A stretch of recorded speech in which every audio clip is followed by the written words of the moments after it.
Hi, this is Rob from SeeHowToDoIt.com. Before we start the video, we'd like to thank you for watching. We'd also like to ask you to please like, subscribe, and share on social media, and visit us at SeeHowToDoIt.com.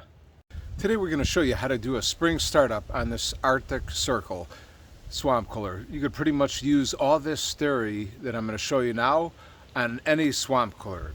We're going to pretty much go through it and do anything that it needs, and we're going to be replacing the pads, and let's get started. First, we're going to begin by removing the doors. On this particular swamp cooler, we have 3 doors. Depending upon the model you're working on, you might have less. And also, depending upon the condition of the swamp cooler, you might have a hard time getting off the door. You might even have to pry at it. You might even have to beat on a little bit. But this one is not in that bad a condition. So you go ahead and lift up on it and take it out. And you're going to repeat that step for however many doors you have.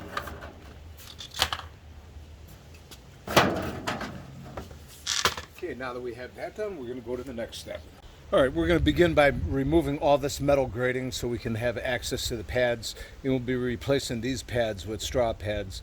In my opinion, the straw ones work a little bit better. They'll give you a little bit better cooling, but of course, everybody has their own opinion. And your swamp cooler doors might look a little bit different than this, but the theory will be the same for pretty much any door you have. So we're going to go ahead and remove this bar first. We're going to go ahead and push down on it and lift up over here a little bit. And yours might be really difficult. Really depends on how corroded it is. We're going to go ahead and bend these back so we can get them out. Yours might not need to be bent back, or could be a little bit different. All right, now we'll go ahead and push down and pop these out.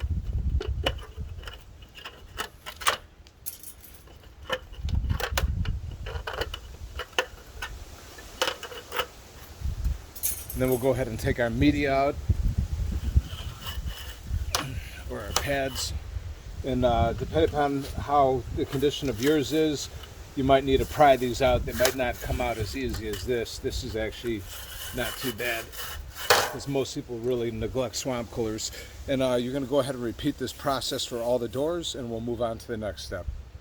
All right, now that you have all the pads out of your doors, we're ready to go ahead and make sure the doors are in clean working order. We're going to start out on the top of the doors with the distributors here. You're going to want to make sure that all these are wide open, and if they're not, you could take a flat blade screwdriver, stick them in here, and turn it a little bit, and that'll open them up. Just like you see right there. Because you want maximum water flow for all the distributors. So you can repeat that step for all the distributors there. And also, on your louvers, you're going to want to make sure they're all perfect like this. If they're not, you're going to want to take a needle nose and straighten them out, because if they're possibly tilted all the way down, that can make leaks and everything else. So once you have all that done, you're going to want to clean out the doors. You could spray them down with some water and some white vinegar. That'll help break up a lot of the mineral deposits on there. And once you do that, you spray it down. You can take a scrub brush, go ahead and scrub it out thoroughly. I'm not going to show that process because all my videos are to the point, and that's pretty much straightforward.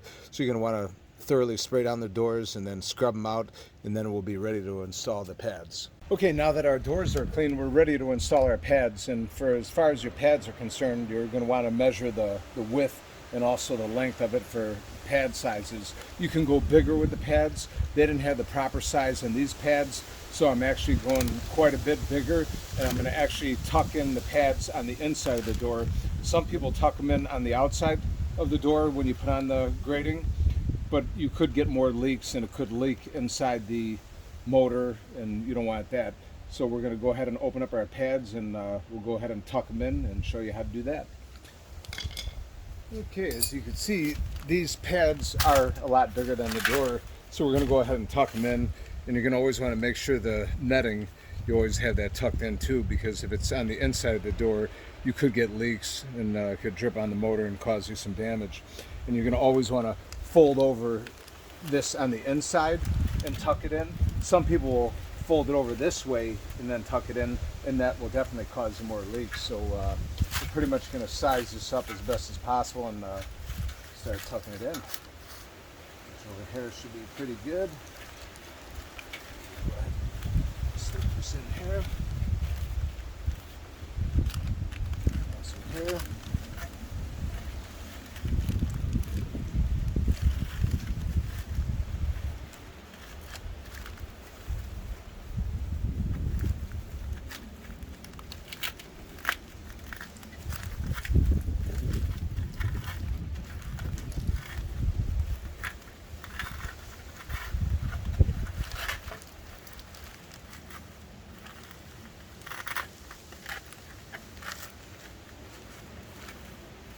And if your pads were even bigger than this, you could always cut them a little bit too. This will be good enough with it all tucked in. And once we put the grating back on, it'll hold everything in place very nicely. Like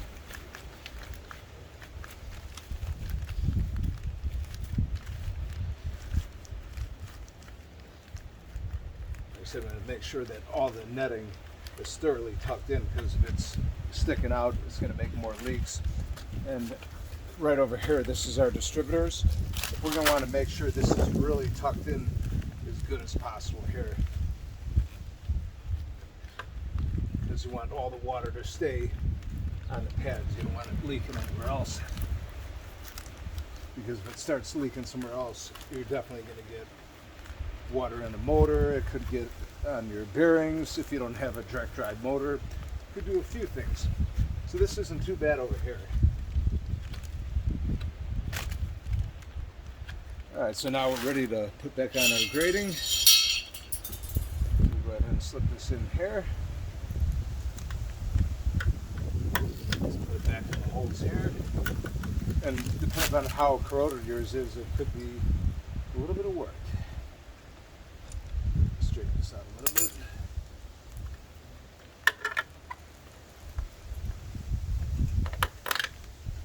Put this one in.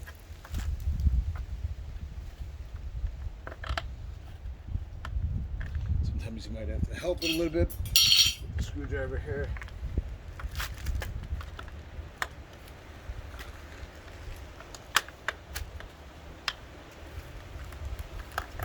All right, once you have it in there, we're going to go ahead and bend these back over, because we don't want them coming out.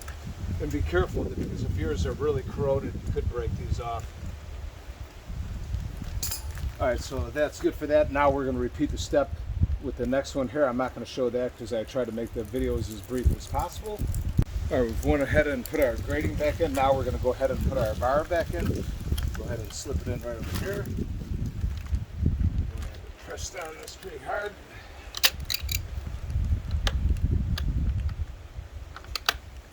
And then we're going to go ahead and bend this over here, because we don't want it popping out. Straighten it out just a little bit. All right, now we have our bar back in, and once again, you're going to want to go around this, make sure that nothing's sticking out with any of the netting or any of the straw. You want it all tucked in, because any of this that is hanging out, it could very well drip inside the swamp cooler. If you don't have a direct drive motor, it could get into your bearings, ruin your bearings or your motor, or it could even hit the top of your pump and you could kill the pump. But this is pretty good over here. So our doors are, you just repeat this process for all your doors, and now we're ready to move on to the next step. Next, we're going to want to thoroughly clean out the inside of the swamp cooler, which you can see this one is in really great condition, but yours might not be. It'll be the same as the doors. You're going to want to spray it down with some water. Also, some white vinegar will help break up a lot of the deposits on there. Go ahead and scrub it down with the scrub brush. And you might even want to go ahead and remove your pump, but be very careful, because a lot of times the pump can be brittle. You might end up snapping that off the pipe, and you might have to replace the pump. This one has netting for a basket. Yours could actually have a plastic basket. You're going to want to go ahead and clean this out. Like I said, yours could be bolted down. This one used to be over here, as you can see. So we're going to go ahead and lift out this pump here, and we're going to go ahead and clean out the netting, which it is in pretty good condition there. It's not too bad, but we will clean it out. And like I said, we're going to go ahead and spray this down. We'll thoroughly clean it out. As you're doing that, you don't want to get any water on top of the pump, because you could ruin it if water gets inside the pump. So you might want to go ahead and disconnect it. A lot of times you could just disconnect it right over here. That one's a little bit brittle. Actually, right over here, we were able to get it off there. Luckily, it didn't break, because it very well could break. So we could put the pump aside, yours might not be taped up like this over here, so if it isn't, just go ahead and unplug it. And now we're going to thoroughly clean out the inside of this, and then we'll be ready for the next step. Okay, as you can see, we've went ahead and thoroughly scrubbed it down and got it as good as possible. So now we're going to go ahead and reinstall our pump. So we're going to go ahead and put our pump in here, reconnect the hose, and be very careful to hold all this stuff back as you put it in, because you could easily snap this off from it getting brittle and need to replace it. So now we're going to go ahead and put it back in our netting. We're going to go ahead and throw a cable tie around this too. So go ahead and put that back in, slide it in there. Normally you have a bracket holding it on. We don't have a bracket here, so we're going to just put it underneath the squirrel cage, and now we're going to go ahead and put a cable tie to hold it into place. What I meant by hold it in place, we're going to put the cable tie to actually hold the netting in place, because we don't want anything getting into our pump here. So we'll go ahead and wrap it around there. We'll go ahead and tighten that up, and we'll go ahead and trim that off. And now we're ready for the next step on this. Normally we'll go ahead and rod out the distributors, but on this one the distributors have a tight bend, so we're not able to make the bend, and we'll show you that. All right, on this particular model, this is our distributors over here. We actually have 6 of them. We have 2 over here. Normally we'll just have one feeding it, and then we have another one over here, and then we'll have another one over there. And this bend over here is so tight that we're not going to be able to rod it out. This would be our auger that we'd use to snake it out, but we're not able to make that bend. So if your distributors were clogged, you might have to cut this pipe and then re-glue it back together with a coupling. Unfortunately, we don't have a coupling, and our distributors are not that bad, so we're not going to show that. But normally if your bend is not that bad, you'll take the snake and you'll go inside right over here, and you go back and forth, and the snake would go all the way back over here, and that will get out a lot of the scale buildup. But we don't have that issue. So if you do have a tight bend like this, you could always cut the pipe, go to your home improvement store, get the same size coupling and glue it on, and then you'll be able to rod it out and get all the debris out of there. So that will take care of that. And now we're going to go ahead and fill up the swamp cooler and see if our float needs any kind of adjustment. All right, as you can see, we're starting to fill up our swamp cooler, and we have our water supply line connected, which is pretty simple. All you have is a 1/4-inch nut. Using it with irrigation tubing going into a garden hose, which has a 3/4-inch swivel connector back into a 1/4-inch nut, and that pretty much takes care of our water supply line, which we do have tutorials on that too that you can check out at our page. We pretty much have tutorials on all phases of everything you want to do on a swamp cooler. So we're going to go ahead and let this fill up and see where it lands. You can see right over here is a watermark, so we're going to want the water to at least go to this level over there. That way, once your swamp cooler is running and the pads or media, whatever you have in your case, start to absorb the water, your water level won't be too low, and your swamp cooler float will be able to keep up with it, because you definitely never want to run the pump dry. If you do run it dry, you're going to burn out the pump. And while we're letting this fill up over here, on a lot of swamp coolers you might possibly have a T over here. You can actually remove this plug over here, and then you could connect 1/4-inch irrigation tube, and you could use this as a bleed to bleed out water. This will help prevent scale buildup and a lot of other issues, and your swamp cooler is going to last a lot longer. We also have tutorials on that too, so you can check that out on our page. So we're going to go ahead and let this fill up, and we'll come back to it. All right, it's pretty much filled up. We're right at the water line, so our fill is really good for our swamp cooler float. Yours might not be, so you might have to possibly put a little bit of a bend up or down into the bar over here. As you can see, if I push down on it, I'm going to fill up more. If I lift up on it, it'll stop. So if you have too much water, you could actually bend it down a little bit so this is higher up, and it'll stop. As you can see. If you don't have enough water, you could actually hold this back over here and bend down on it so it's lower, and then it'll start to fill, as you can see. So it's pretty simple as that. Always be very careful, because if yours is corroded, this could easily break off, and then you're going to have to replace the swamp cooler float, which I do have videos on that too. And this pretty much wraps it up, because in this motor, this is a direct drive motor, so there's no bearings. If yours have bearings, they're going to need to be lubricated with zoom spout oil, which I have a video that shows all that too. So this pretty much wraps up this video. I would normally show the distributors working out, but the winds are so high that the water is going to blow everywhere. It's going to blow into the squirrel cage and make the swamp cooler in worse condition than it's already in now. So this pretty much wraps it up. We'd like to thank you for watching. Please like, subscribe, and share on social media, and visit us at seehowtodoit.com. Thank you.